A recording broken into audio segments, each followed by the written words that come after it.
Welcome to the MasterYourMix podcast, helping engineers, producers, and artists create professional recordings and mixes, even from home. I'm your host, Mike and Davina. Let's get started.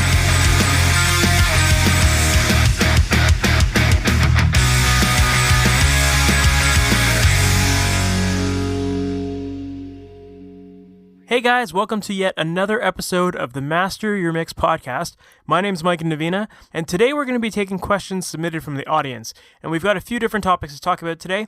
First, we're going to be talking about using plugins to color your sound, what kind of things to be listening out for, and how certain plugins might be eating into your headroom. We're also going to be discussing how to use reference tracks in the tracking and mixing stages, and I'm going to share a common mistake that a lot of people make when they're comparing their mixes to other recordings, that if you do it, you can actually make your mixes sound worse.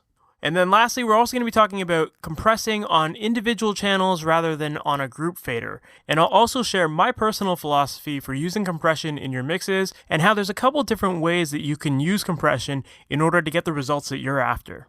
So let's not waste any more time, let's dive into the questions. So our first question comes from Yannick, and he asks, it's a bit of a lengthy question, when adding or stacking many of the same plugins that color the sound simply by just adding them on a channel, could one introduce overload in certain frequencies? And how would you go about this? For instance, do you group channels to not add too many of the same channel strips, or would you use many different ones? Is that even a problem? I produce electronic music and my sound space gets very full very quickly, so freeing up bass space is essential for me, as is panning. But you don't often hear engineers talk about, let's say, like opening 32 Neve EQ emulations in a single mix. I'd love to hear your thoughts on this. Well, Yannick, I think the first question that you really need to ask yourself is, why would you even want to have 32 Neve channel strips on your mix? And I don't mean for that to sound like I'm saying all Neves are bad or anything like that. I think the bigger question is it something that you're doing just because people say that mixing on a Neve sounds great? Or is it something that you're adding to your mix because you're aware of what it's going to sound like and it's going to help you get the mix that you're looking for faster? Personally, I never do this in mixes, so maybe I'm not the right one to answer this question, but I'm never one to put on a whole bunch of Neve channel strips or SSL channel strips or anything like that. For me personally, whenever I'm working on a mix, and whenever I'm adding a plugin, the first question I ask myself is, what is this plugin going to do for me? Is it going to get me the results I'm after faster? Like, does it have the right EQ points that I'm looking for? Does it sound good? Do I like the interface of it? You know, like what am I going to ultimately get out of this plugin? And why am I adding this plugin? So for me personally, I use so many different plugins, so many different EQs, so many different compressors, because each one of them handles sounds in different ways, and I like to tailor that to my mix. To me, I'm not really concerned with the idea of simulating a Neve board or an SSL or anything like that. To me, at the end of the day, you're mixing for the song, and if you're going to be adding a plugin that is going to color the sound a certain way, you want to make sure that that sound that it's adding is going to be helping you, and if it's not, then don't include it. You know, if you're finding that you're adding a whole bunch of Neves and then you're getting, you know, a bit more of a warmer tone because you have like 40 different instances of it, well, maybe you don't need that warmer tone on everything. Maybe you're not even using that EQ plugin or that channel strip or that compressor. And if it's adding sound in a way that's negatively affecting your mix, get rid of it. You know, there's not really a point in adding something to your mix just to simulate some piece of gear that isn't really going to be helping you overall. Now, as for your question about adding multiple instances of plugins that color your sound and whether they'll cause overloads of certain frequencies or in your headroom, most plugins are fairly transparent. And really a lot of the character that people describe is typically things that you hear when you really drive a transformer in the gear or you get into that distortion range. That's where you really start to hear how different pieces of gear react to different sound sources. And most gear is designed to work best at a certain input level. So you definitely want to be making sure that you're reading all of the manuals for these plugins or for your hardware, because you want to make sure that you're really giving it the proper signal that it really needs in order to get the right character out of it. But yeah, in terms of whether or not adding a plugin is going to all of a sudden add 10 dB of 80 hertz or something like that, I've never noticed that with any plugins that I've used personally. If anything, the thing you will get is often a lot of plugins will have extra gain added to it on the output. I believe it's the Universal Audio Pultec plugins. When you add those, they immediately add something like 3 dB of gain on the output. So yeah, if you add multiple instances of those Pultec plugins, you're going to be really eating into your headroom because it's got that output gain added to it. So you just got to be really aware of that kind of stuff and make sure that you're adjusting the outputs accordingly. Or if you are hearing an accumulation of certain frequencies because you have multiple instances of these plugins going on, then make sure to be using your EQs to properly cut those frequencies if they're not necessary, or just delete the plugin altogether if it's not helping you. Again, keep your focus on the context of the mix, not on the gear that you're using, and make sure that whatever you're adding to your mix is ultimately going to get you the best sound for the mix.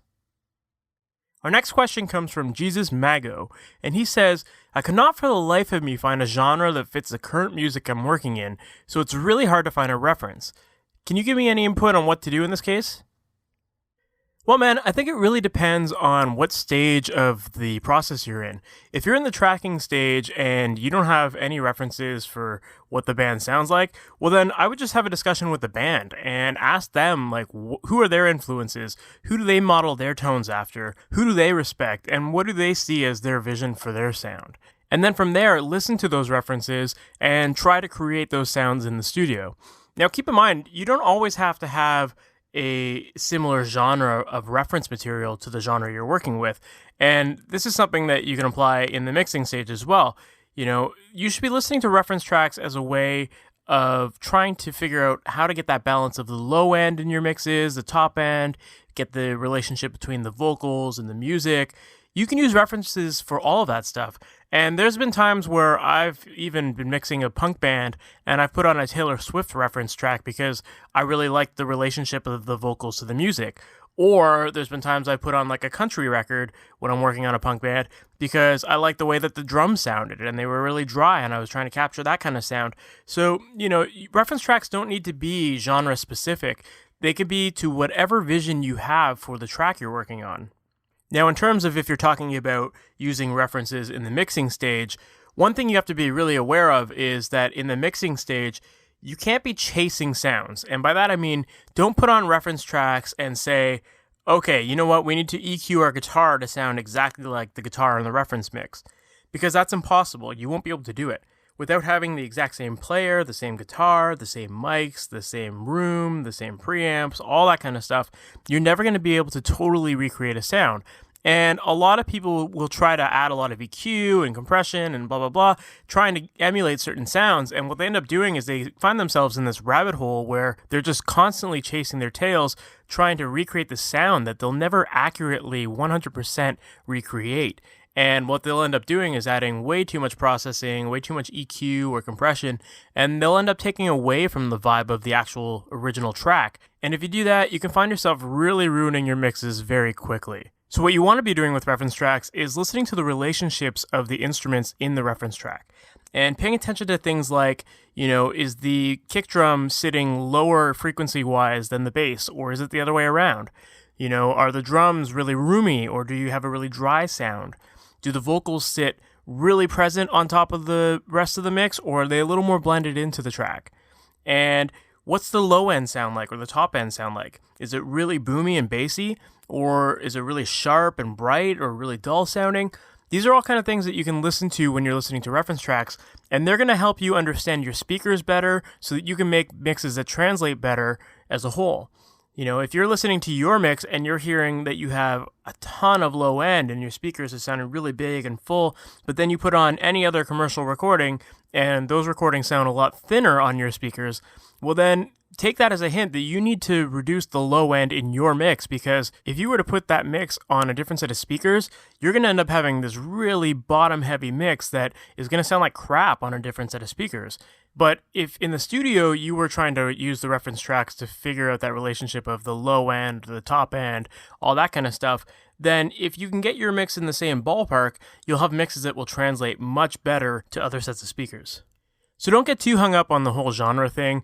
Instead, just talk to the band, see what their visions are for the track, and try to use those references. Or in the mixing stage, use reference tracks just to help you get the overall balance of the low end and the top end and the volume balances between the vocals and the music and all that other kind of stuff. And that'll help put you in a much better position. Our last question comes from Stefan Riccardi, and he asks, when mixing drums, do you like to add compressors on individual drum tracks, or do you do it on a drum bus? That's a great question. When it comes to compression, there's two different ways I like to approach compressing things. And the first way is to add character to a sound and by shaping it, and the second way is to use a compressor in order to control the dynamics. Now, I think a lot of people, when they think of compressors, they think of it as this dynamic tool, and, you think of leveling off the sound, all that kind of stuff.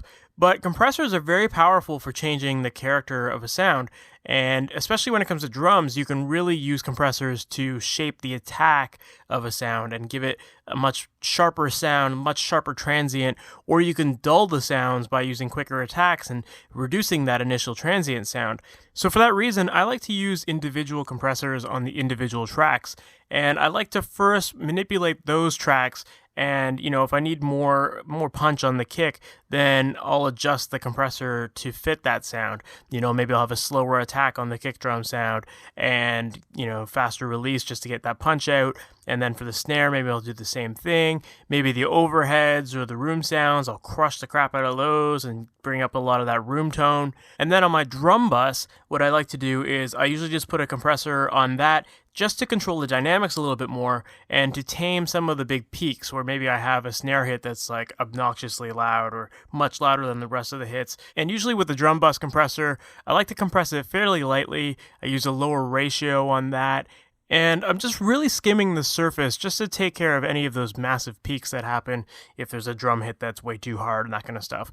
I'm just really focused on trying to reduce the dynamic range on that drum bus in order to get the drums to sound bigger, fuller, louder, and to have a little bit more room tone, a little bit more character. But as a whole, I'm pretty light with the drum bus compressor because a lot of the heavy lifting really comes from those individual channels.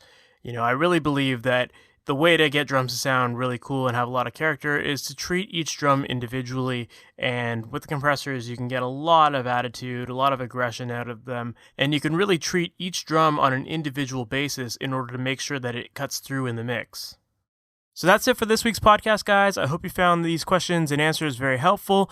And as always, if there's anything that you'd like to have me cover in this podcast or in any of the videos that I post on my website, please make sure to send me an email. The email address is questions@masteryourmix.com, and just make sure to make the headline podcast questions, and I'll make sure to take a look at it and get you the answers on a future episode of the podcast.